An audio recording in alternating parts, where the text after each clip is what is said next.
Good evening and welcome to Suffering in Silence with Pastor Tia here on Love Bay Afrobeat Music Talk Radio. We're here with you every Friday evening at 7 p.m. Eastern. Love Bay family, we are continuing to rise out of the ashes together. On tonight, we are going to be talking about actually my own personal experience with a stalker. So this is titled My Stalker, Part 1, because we're going to be dealing with this issue through the month of January. We have with us our co-host tonight, Jennifer Peterkin, who is also the host of The Human Experience. Listeners, if you have any questions or comments for myself or for Jen, you can email us at sufferinginsilencedv@gmail.com, or you can text us at 437-778-3299. Please also remember to like and share through whichever media platform you're watching us. If you have any resources that you would like to share with us on a national or local level from your country, your community, your faith organization, you can also email us at sufferinginsilencedv@gmail.com. Jen, with that, if you would greet our listeners and viewers for the first time in 2026. Oh my goodness. I know. I can't believe it. Hello, Love Bay. It's so nice to be back on Suffering in Silence. Just an honor to work alongside my friend and colleague Tia. Although I am not happy about the subject that we're speaking about, it's incredibly difficult and hits extremely close to home.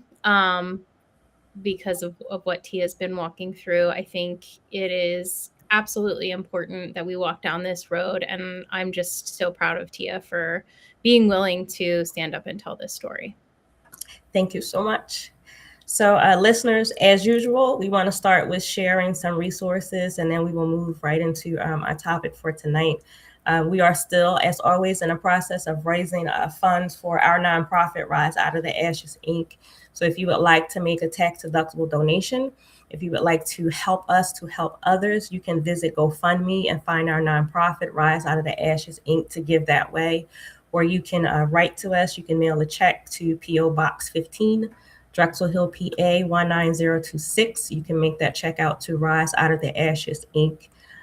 We help victims and survivors with transitional resources. We help financially with immediate and emergency funding to help with things such as doctor's visits, clothing, food, school supplies. We help individuals pay utilities, pay rent, mortgages, and we help with education. Whatever it is that we can do to be of assistance, that's what we do, but we need your help to continue to do so. We want to share the Substance Abuse Mental Health Services National Helpline. This is in the United States. The number is 800-662-4357. We have the Befrienders Volunteer Action to Prevent Suicide. To find a helpline by your country, you can visit their website, befrienders.org. We have the National Domestic Violence Hotline. This is in the United States. Their website is thehotline.org. Their number is 1-800-799-7233. In Canada, we have the Canadian Women's Foundation. Their website is canadianwomen.org. Their number is 1-866-293-4483. In the UK, we have the National Domestic Abuse Helpline. Their website is nationaldahelpline.org.uk. Their number is 0808-20-00247, or you can visit Women's Aid, and their website is womensaid.org.uk. And with that, again, Love Bay, we move into our topic on tonight, My Stalker. So what I want to do is give a definition. So first, from Psychology Today, stalking is a pattern of unwanted contact or behavior that leads someone to feel upset, anxious, or scared for their safety. From New South Wales government, another definition, Stalking is defined as a persistent course of conduct or actions by a person intended to maintain contact with or exert control over another person, causing distress, fear, or harassment. This behavior often occurs repeatedly, and can include unwanted communication or monitoring. It is considered a form of emotional abuse and can significantly impact the victim's sense of security and autonomy. And one thing that I have learned through my experience is that January is National Stalking Awareness Month in the United States, in which focuses on recognizing and bringing attention to stalking as a significant form of abuse and raising support for survivors. So, guess what we're going to do for January? so, there's a lot that I want to share, but Jen, my initial thought was I need to share the story first, and then over time through tonight and over the next few weeks, we can pull out all of the points that I really wanted to share, and that Jen, my other co-host, want to bring out on this issue. So first, Love Bay, for me, this issue started this summer, July 2025, this past summer. I um, had a friendship with a person that just went the wrong way. He crossed some lines that, just couldn't come back from. I made a decision. I had to reset my boundaries, and I told this individual, you are no longer welcome in my life, in my personal space. Like, we could not even be friends. Like, I needed to put an end to it. And so that's what I did. This person did not take my no for an answer. And initially, I was very annoyed. I was aggravated. He kept calling me, so I blocked his number. It didn't. I was just annoyed, and I was thinking this is going to run its course. It's going to be over. So I blocked the number. When I blocked that number, he reached out to people who were close to me. He was actually calling and texting people. Um, and so one of we had a mutual friend, and this friend said to me, "Are you seeing these messages?" And I'm like, "Seeing what messages?" Because I blocked it. Everything was done. I wasn't seeing anything. He was trying to get to me through this person. And so, I had a conversation, and that friend, he really stood up for me and had a conversation, with him, told her, leave her alone. She doesn't want you in her life. So I had other individuals who stepped in for me, who said, this is over. You need to keep your space from her. So it started with the phone calls and the text messages. When I didn't respond to that, he tried the mutual friend. I didn't respond to that. Then I got communication from his family members. I didn't respond to that. Then I got emails. I didn't respond to that. And again, for me, my annoyance was just growing. And I really was saying to myself, all right, it's going to be over. Give it a few days. He's just trying, it's just going to, again, run its course. Um, it didn't stop with the emails. Then he started following me on social media. When it got to that point of him following me on social media, I felt fear. I can't explain it. I don't know why. I don't know why my mindset went from being annoyed to being in fear at that moment. But I vividly had that change, that crossover. And so I called a couple friends, like, this is what's going on, this is what's happening. And they're like, well, he's not going to stop. You're going to need to get a protection from abuse order. And so what I did was I called the police. I called an officer. I talked with him. I explained the situation. And the first thing that I said was, he's a police officer, so maybe you can talk to him and just, just tell him to leave me alone. I figured, all right, the boys in blue have a conversation. He'll get it. He'll leave me alone. I gave him all the information. This officer said to me, he's not a police officer. And I was dumbfounded for a second, and I said, well, no, because I live in Delaware County. So I said, well, no, not here. He's a police officer in Philadelphia. I said he was an officer in Delaware County, but now he's in Philadelphia. He said, no, he's not a police officer. So my mindset went somewhere else. It wasn't just, all right, I need him to leave me alone. Now this man that is currently stalking me, now I'm learning he's impersonating the police. And I've known this person for a few years. And from the moment I met him, he introduced himself as a police officer. So for years, I've believed that this man was a Philadelphia police officer because that's what he told me. People around him acknowledge him as a police officer. He introduces himself as a police officer.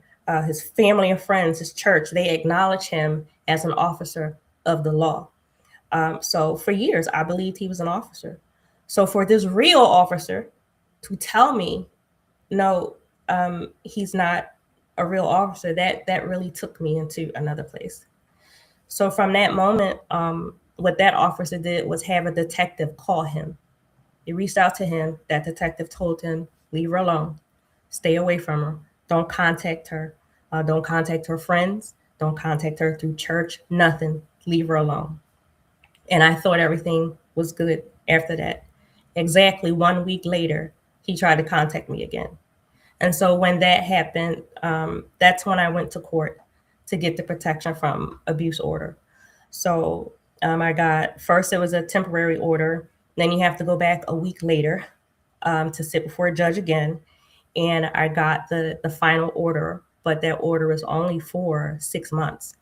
In Pennsylvania, the maximum length of a protection from abuse order is 3 years, which is what I wanted, which is what I just knew was going to happen. I knew I was going to get that because I'm like, this man is impersonating the police, but it's only for 6 months. So my order is effective right now, but it expires on March 5th, 2026. In the meantime, if he does anything now, I can call the police and do whatever I need to do now. If after March 5th he does anything, then I have to go through this process again to get another protection from abuse order. Um, but for me, when I filled out this paperwork, I requested that his weapons be taken from him. And I was very specific. I'm like, I know he has a 45 caliber handgun, a shotgun, other handguns. I requested that they be taken. Those that I know of, the handguns were turned in. But what really, really is irritating me, even right now, bothering me, is that once this order is over, he can apply to have those weapons returned back to him.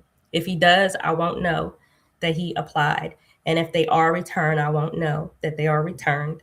And I mean, if nothing, happens, like there's, not a reason I could think of that they wouldn't give those weapons back.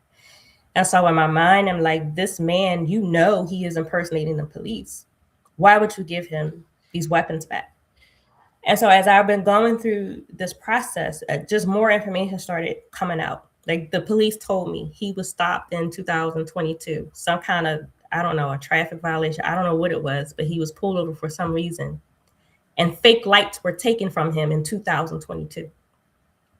So these years ago, 3, 4 years ago, fake lights were taken from him. Obviously, he went and got more because he has the fake police lights in his car, red, blue lights. He has police decals on his the emblems, the police emblems. He has that on his license plate. He has a fake badge. He has a license to carry that 45 caliber handgun. And more information I was finding as I was talking to the real police, sitting in front of sergeants and detectives and chiefs. Um, he was arrested some time ago on a gun violation. So because he was arrested on that gun violation, he should have never had the license to carry a weapon in the first place. So he's arrested on a gun violation. Now he has a license to carry a weapon, and he's impersonating the police and has been doing so for years. He's been saying that he's a Philadelphia undercover narcotics officer with the badge number of 369. And so I want to be very, very clear. to whoever is under the sound of my voice, there is no Philadelphia undercover narcotics police officer with the badge number of 369. That does not exist. It never has, and it doesn't now.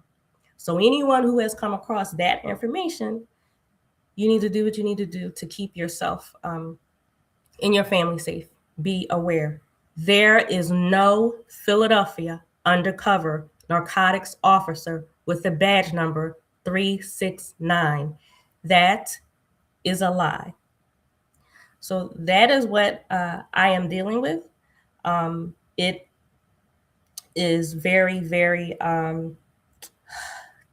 don't know, I need a really strong word right now. I am angry with how individuals treat stalking as if it's just so light. It doesn't mean anything, or it's just a couple phone calls, or you're not hurt, you're not bleeding. If he puts me in a hospital, then you'll listen to me. If he actually takes that 45 and uses it, then it'll mean something. So there's a lot that has come out of this, and I really believe, I know that I am not the only person being affected by stalking, male or female. And so if this has happened to me, if this has come across my life, then it's for me to do what I'm doing right now, to be a voice and to speak up, to speak for others. Stalking is domestic violence. Stalking is not okay. Stalking in itself is the threat.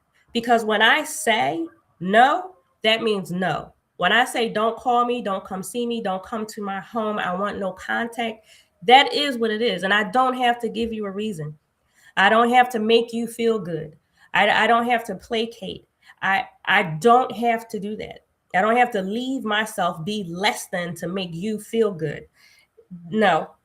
So if this situation has happened, for me to do even just this right now, to let people know stalking is abuse, and that you can do what you need to do for yourself. If you need to get a PFA, get a PFA, reset your boundaries, let people know. For me, I feel safe in not being quiet. I feel safe in letting people know. My friends know, those close to me know.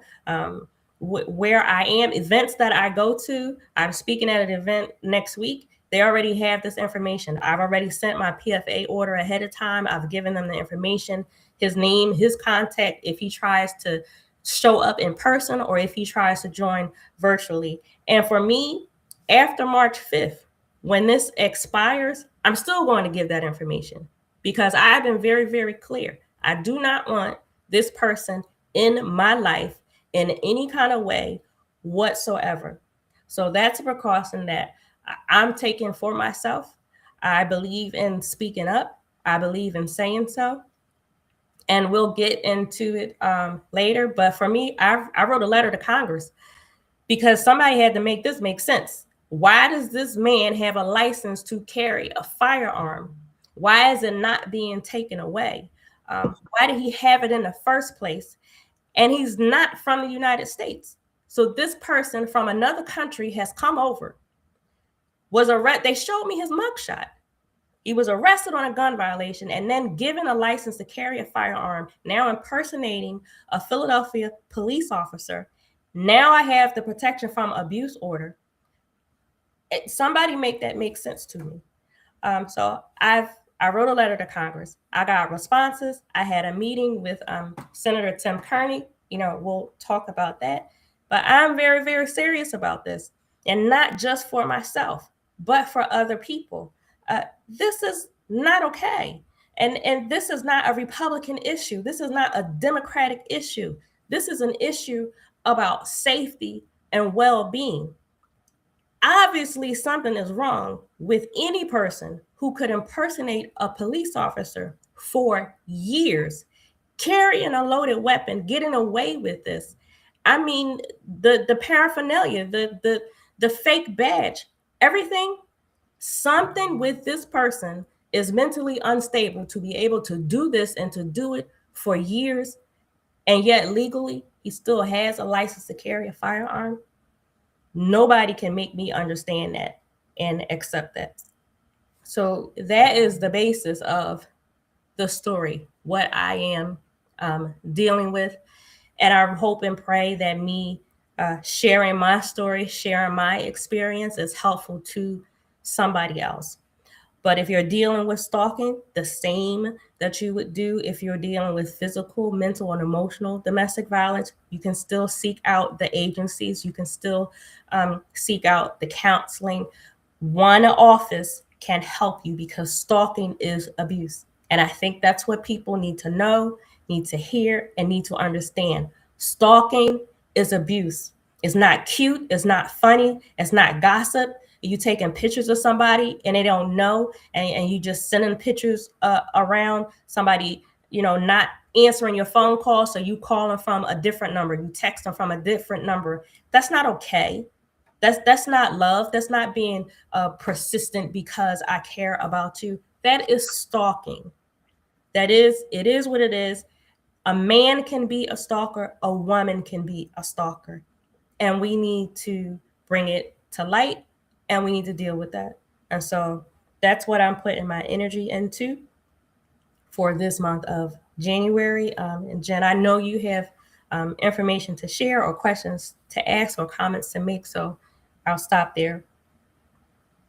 Thank you for telling your story. I know that it is an empowering thing on a certain level, but it will always be a vulnerable thing to do as well, and something that takes a lot of courage, because there is fear there. And anybody that has experienced any type of domestic violence or intimate partner violence can relate to that, I'm sure. But, I think one of the things, stalking is so difficult because, like domestic violence, it's very difficult to get anybody to care.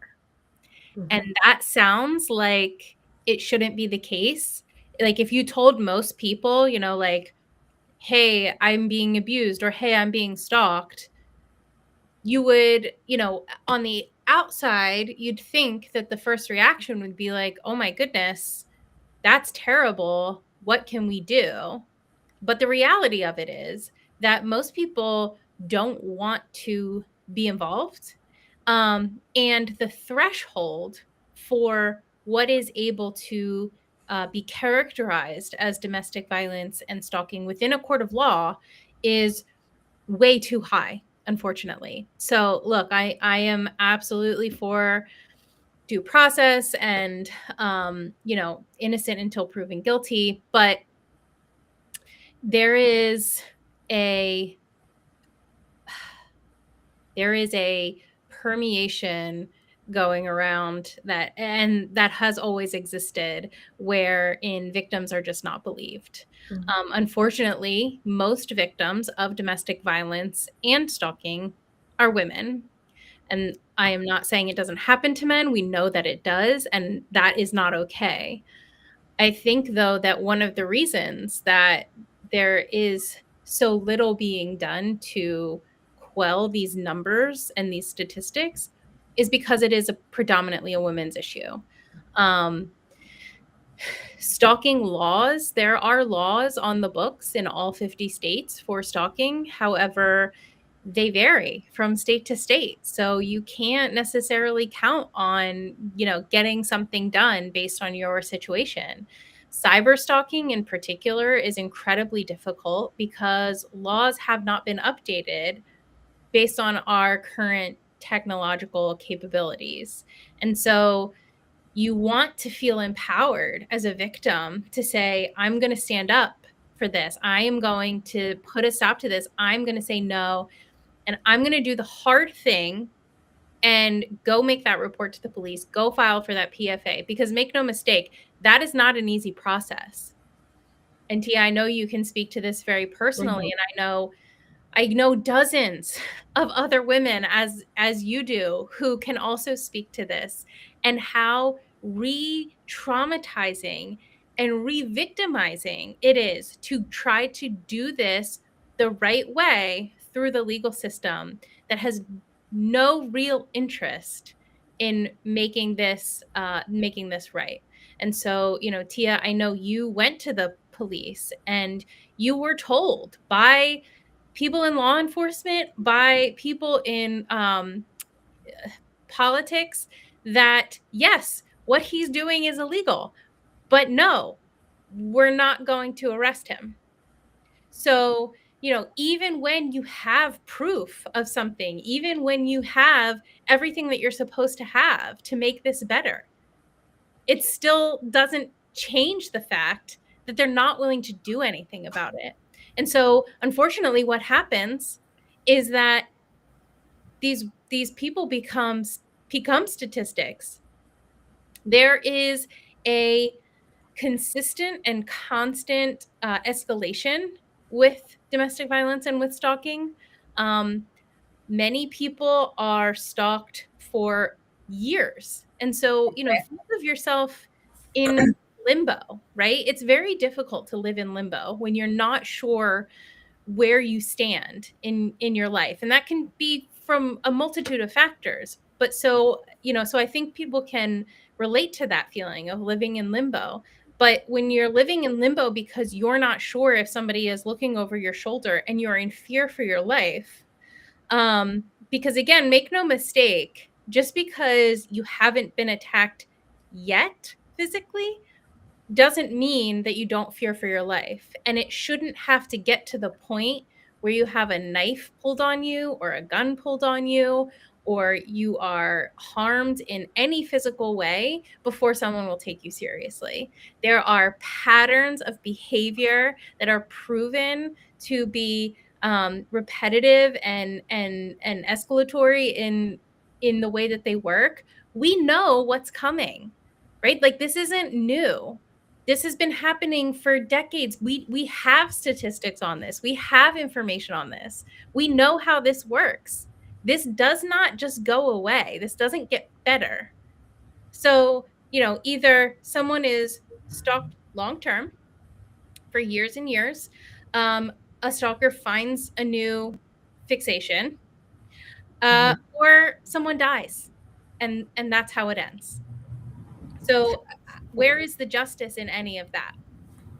Well, and I felt like I had to find my own justice, because I am not going to die. That's not going to happen. I am not going to be a statistic. I am not going to be a number.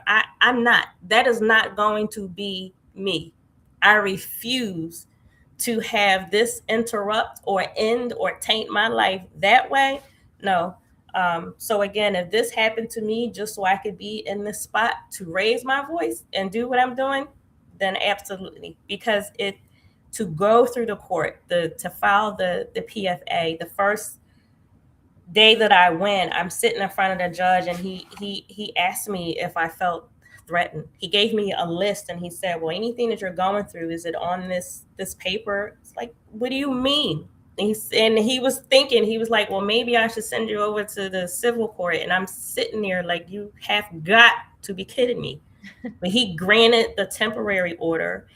I went back the next week and I'm sitting in front of this judge, and it was just like no sensitivity whatsoever, none. By the time I left there, I don't know, maybe it was a couple days later. That's when I decided to write the letter to Congress, and it was not just about this person impersonating the police, who I now have a PFA against, who has a license to carry a firearm. It was about the behavior of this judge, this insensitive judge.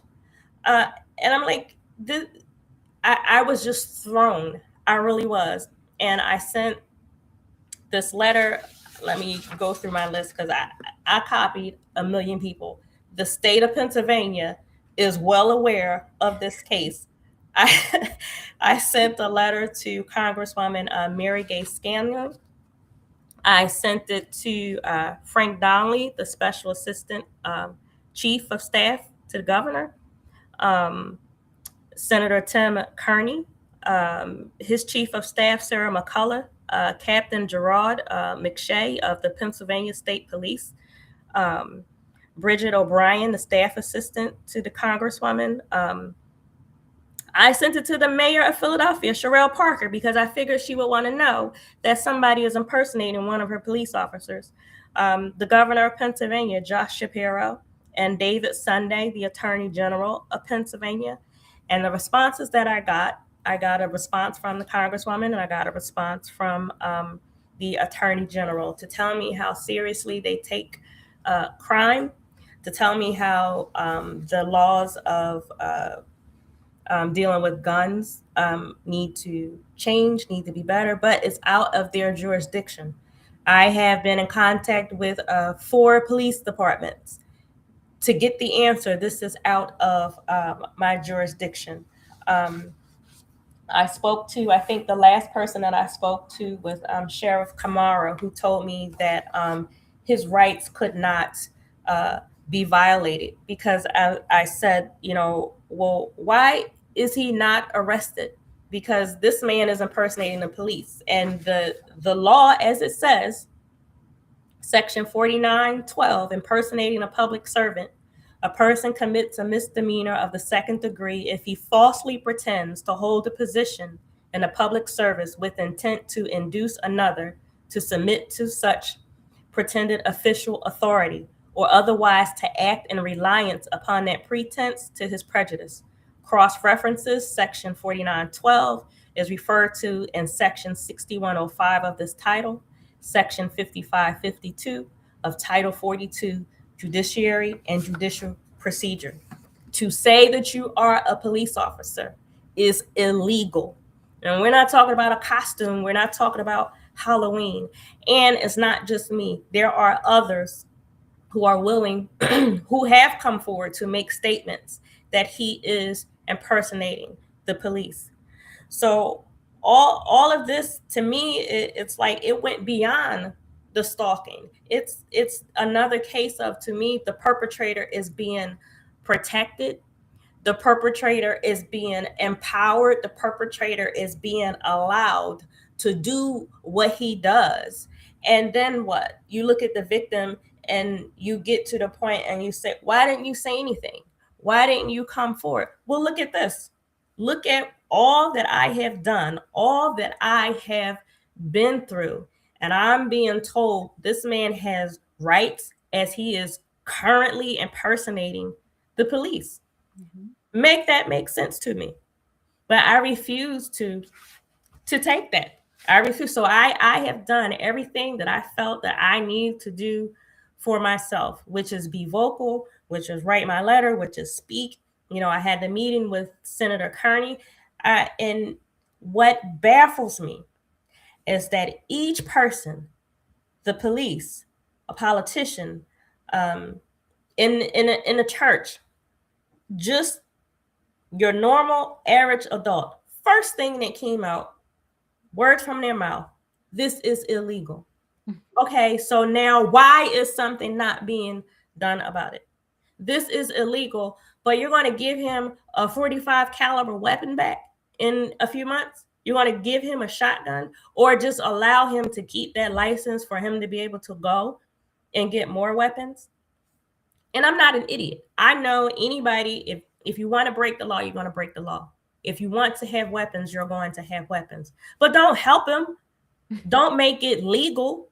Revoke that license. And I still, for the life of me, I am telling you, and I also sent my letter to the Homeland Security Secretary, Kristi Noem.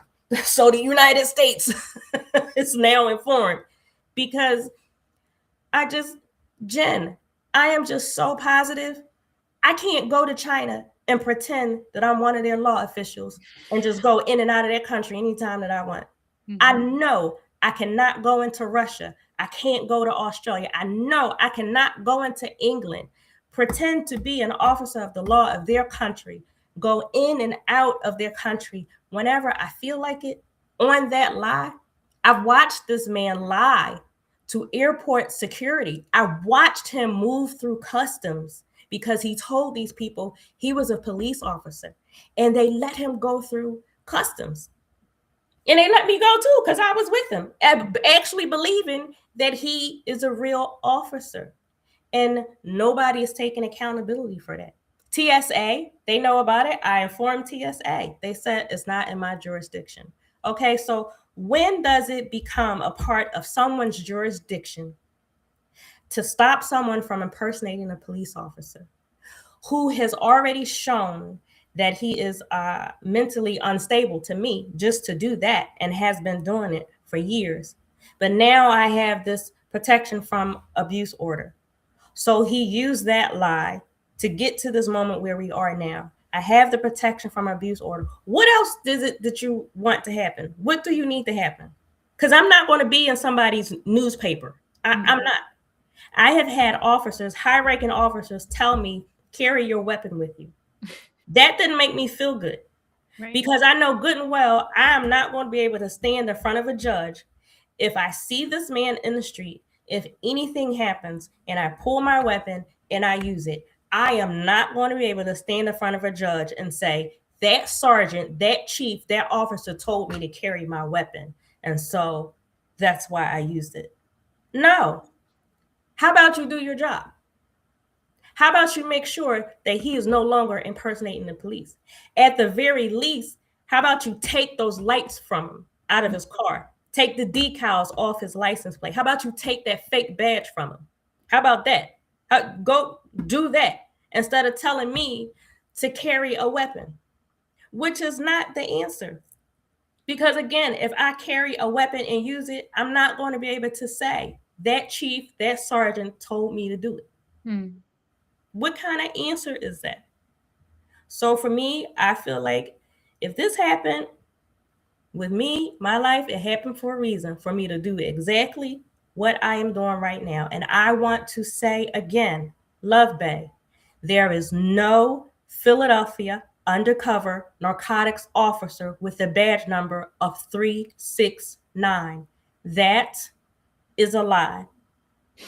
And another thing, when I did get the PFA, I was told that I could not go to, because when I had the meeting, and we'll get into this another time, but when I had the meeting with Senator Kearney, Sarah McCullough made a point that I'm a pastor, so I'm a mandated reporter.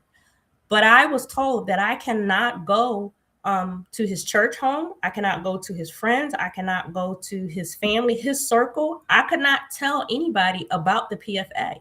I could nothing that had to do with him. I could not go into his arena and tell them that he's impersonating the police or tell them about the PFA. So again, the perpetrator, the abuser, is being protected.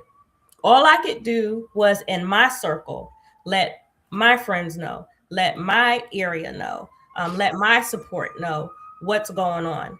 But I couldn't step over because I'm told if I have to go back into court before March, then the judge is going to look unfavorably on me because it'll look like I'm trying to get him in trouble, as opposed to actually telling the truth and letting people know like this is an issue.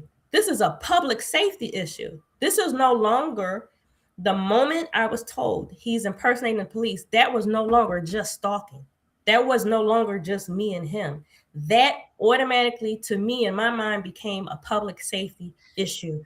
People need to know about this for their safety. And only as far as his church, family, friends, only two things could be: one, he's lying to everybody, or they're helping him tell this lie. And I just cannot fathom that an entire group of people would be in on a lie like this. So, and I've said this. We know this information.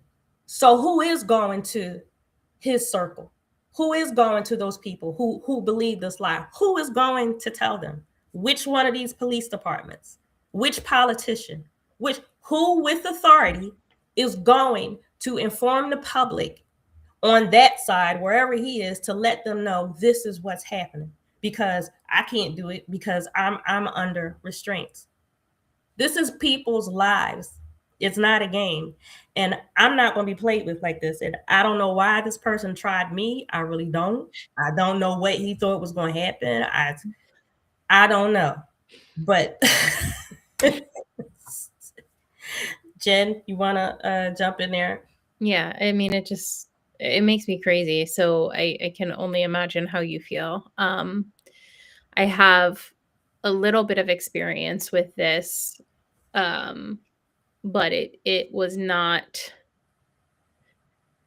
it was not to this level at all, and it did not involve somebody impersonating a police officer. But it's a very powerless feeling to be stalked, because you really do feel like there's nothing that you can do. Again, the threshold for proving wrongdoing is so high, but again, apparently, even if you can, it doesn't matter.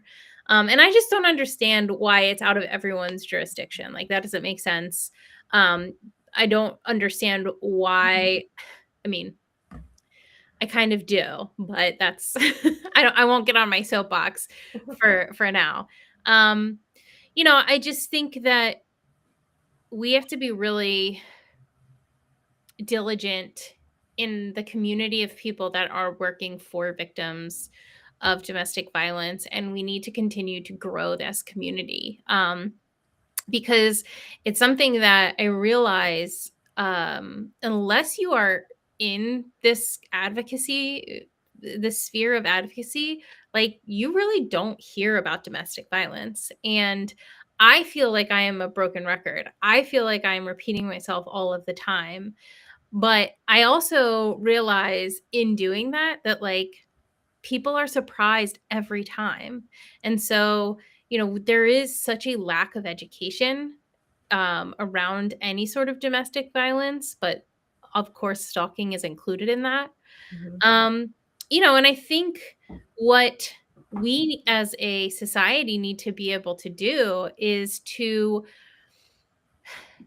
first of all, believe victims. And second of all, you know, understand that we can't qualify somebody else's experience. And so, just because we think we know what a situation is, or we think we know who a person is, does not dismiss somebody else's lived experience. And when that type of rhetoric comes up, the argument is always around, false accusations. Mhm. They are such a minor percentage um, of this whole thing. That people do not generally falsely accuse, because there really isn't much to gain from it. Anybody that has been through this will tell you that you don't get a lot of support. You get alienated. Like, people don't generally believe you. People kind of start to villainize you. You are the one that's kind of ostracized and not taken seriously and made to seem a bit hysterical. So, I just want to put that out there, that, like, when we say believe victims, we do understand that there are people that falsely accuse, but it's not most of the time. It's a very, very small percentage, even though it's made to seem like it's a bigger deal than it is. Mhm. Um, the reality is that so many people don't get justice because our legal system does not adequately support victims, whether or not the laws are written. So, the laws are already underwhelming for um, this area of crime. But even then, it's trying to get somebody to act on your behalf is extremely difficult. People don't want to get involved. And I don't totally understand um, why it's such a taboo thing for people to for, like, law enforcement or even, like, communities to get involved in, because again, on the face of it, people would never say, like, I'm pro stalking or I'm pro domestic violence. But we have a very specific image in our head of what I think specifically stalking is, but also domestic violence, of course. Yeah. We see domestic violence, or sorry, we see stalking as this really insidious and dark and, like, movie like thing, where somebody's creeping outside of your bedroom at night and they're looking through your window and they're wearing a black ski mask.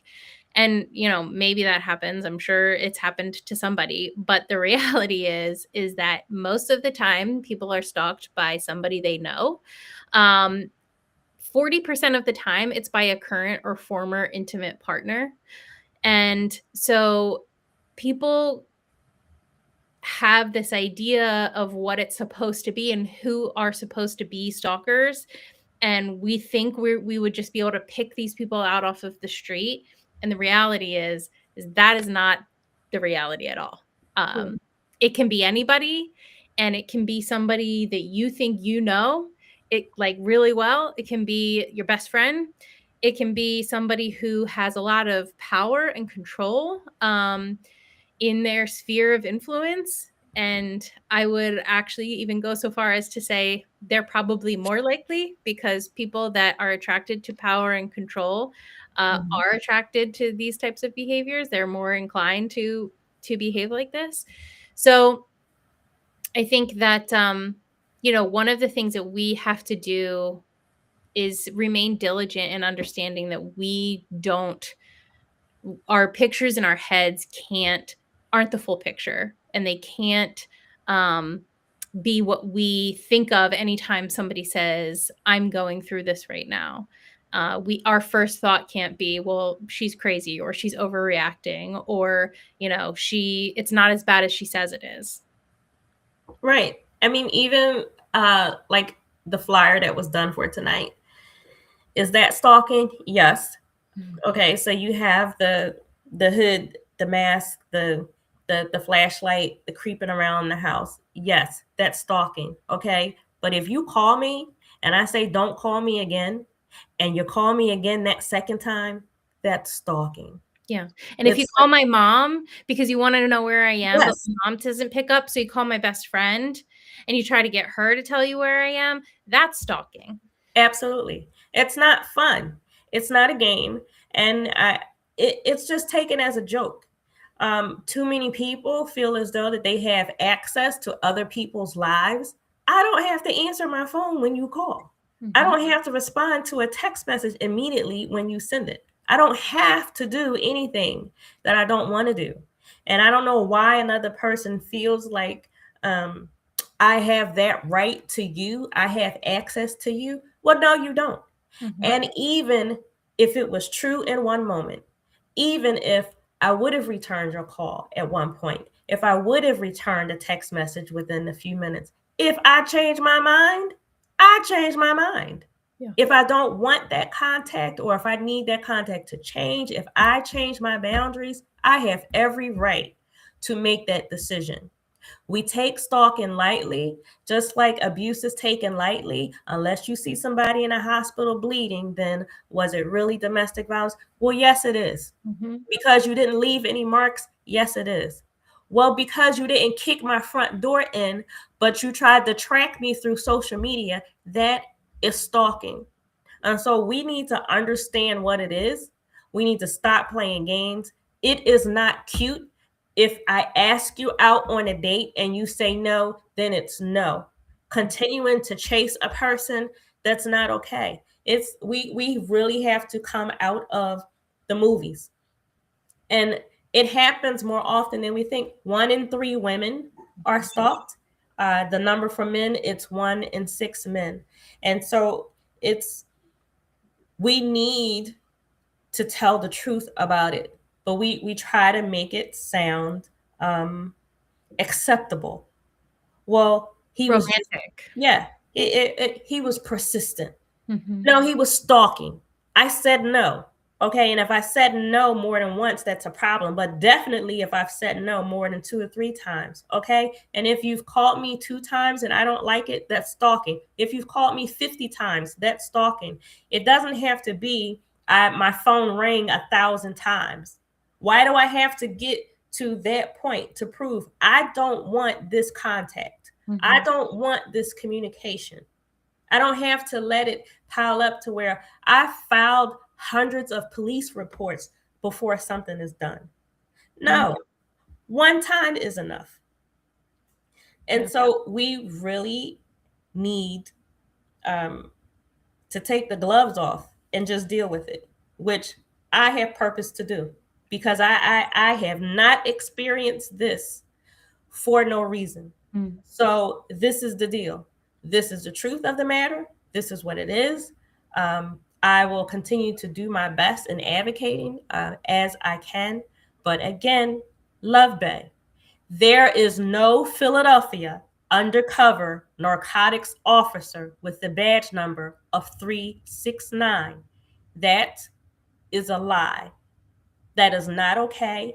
And for me, again, Jen, my own story is like so much has happened in the past few months. Like, it's not just the stalking. It's this man is impersonating the police. The law is being broken. The police are saying the law is being broken.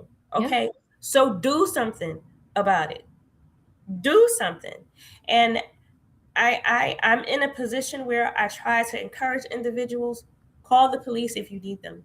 Call the Mm. it's kind of hard to do that. Oh, It's oh, I know. hard to do that when you come and you bring an issue and you say it's out of my jurisdiction. Yeah. Well, We need to be okay to talk about that too. There's a lot of like, we don't want to say too much about the police because we need them, and there is truth in that, of course.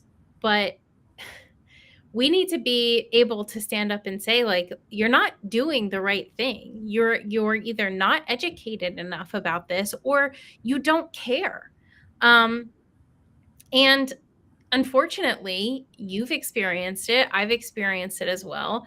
There is so little that the police, in my experience, have been willing to do on behalf of victims, even to the point of like refusing to take a police report, because they just don't think it rises to the level of yeah, writing down, recording.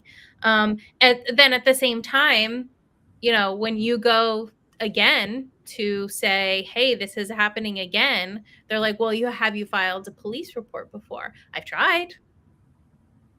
Can't say that you did anything, but I've tried. I don't want to be the person that stands here and says, like, don't trust don't trust law enforcement, don't trust the legal system, because I don't believe that it's all bad. But we have to be able to say something's broken. yeah, The system is broken. The people that are running the system is broken. It's not working. And so these laws that are already outdated aren't even working to do what they're supposed to do. And so victims are repeatedly, over and over again, being re-victimized by this system and by the people that facilitate it. And how are we as advocates supposed to sit here and say, yeah, it's a good idea to go report your stalker, your rapist, your abuser? yeah, I mean, at what point do we say, I don't know what you should do? Because exactly. Like, it's and gonna you know be it's what? gonna be a hell of a road. Two things can be true at once. Mm-hmm. Do we need the police? Yes. Are there good police? Yes. On a whole, do we need the judicial system? Yes. But is it broken? Yes. Are there some officers that don't do their job? Yes. Are there some officers that give bad information? Yes. Do you get answers like carry your weapon with you, and instead of seeing the action taken that you would like to be seen, which is deal with this person? At the very least, bring him into the police station and say, we know what you're doing. You need to stop. Have a conversation with this individual if you're not going to charge him, but let him know, let his community know, make them aware of what's going on. Two things can be true at once. And right now, I'm dealing with the bad part of what's true.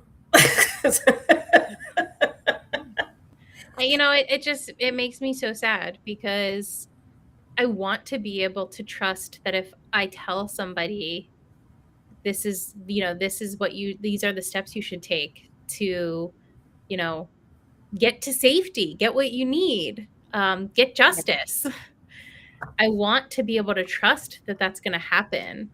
Unfortunately, victims are already in such a fragile state that it Absolutely. feels really difficult to say that, and to feel confident that they're getting the care that they need. And it's a very nuanced issue. I'm not trying to paint it as black and white, believe me. I am not saying that everyone in any of these systems is bad.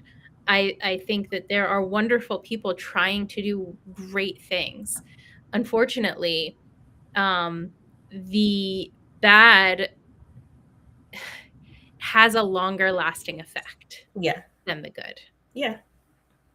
And I mean, try telling it to a victim. We know that you're suffering right now, but there's a good part over here. Yeah. I don't want to hear that. I know I don't. I need some. I need to see some action. And right now, I can say I am honestly exhausted. All that I've been through, all that I have pushed forward in trying to get justice, trying to do what I knew what was right to do for myself and for the public. I am exhausted. I am tired.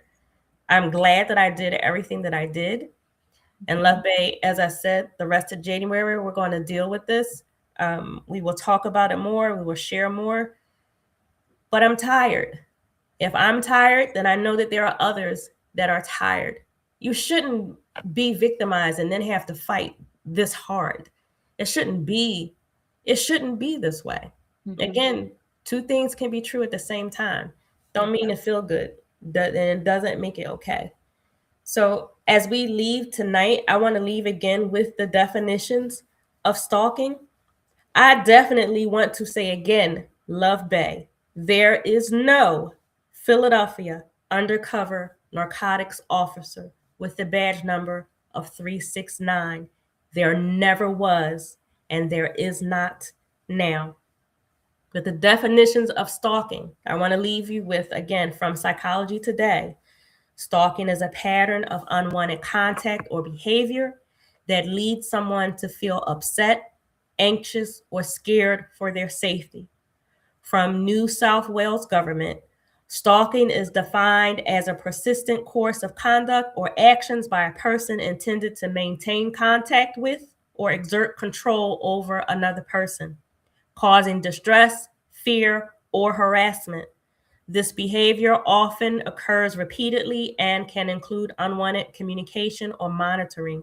It is considered a form of emotional abuse and can significantly impact the victim's sense of security and autonomy. Stalking is real, stalking is serious. Do what you need to do to take care of yourself, to protect yourself.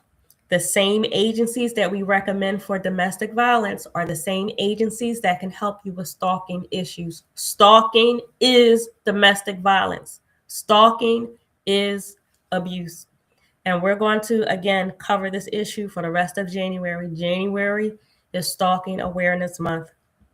So, Love Bay, I do hope that this is helpful. I hope the rest of this month will be helpful. If you want to catch up on previous episodes from our program, you can visit our YouTube channel, Suffering in Silence DV. Please also remember to like, share, and subscribe to whichever social media platform you are watching us by. We thank you again so much for joining Suffering in Silence with Pastor Tia here on Love Bay Afrobeat Music Talk Radio. We're with you every Friday evening at 7 p.m. Eastern. And Love Bay, we want you to remember that we are continuing to rise out of the ashes together. Jen, I thank you so much for being here with us on tonight. Of course.